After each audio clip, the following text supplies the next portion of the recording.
这么多道啊，随便他们，不管你们随便。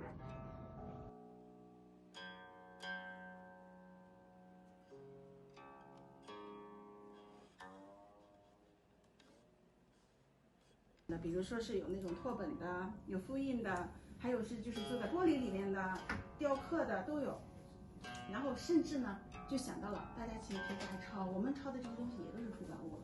所以可能这样加起来，新京有可能是最大的出版物，但是这个也不能去考证，也很难考证。还有思维等等，有这个10种形式。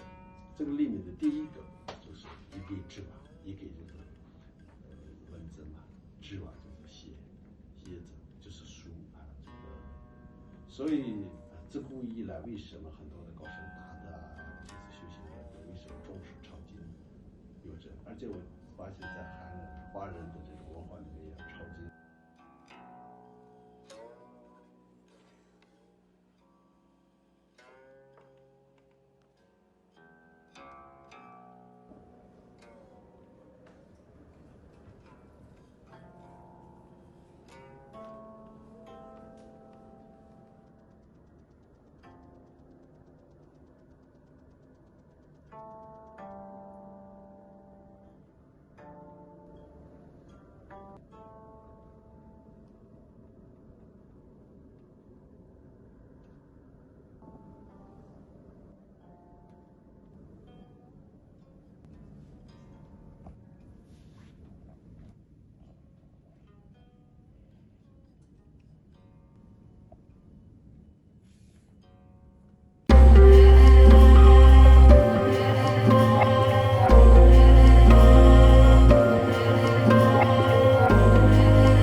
地菩提萨埵，揭谛波罗揭谛波罗僧，揭谛菩提萨埵。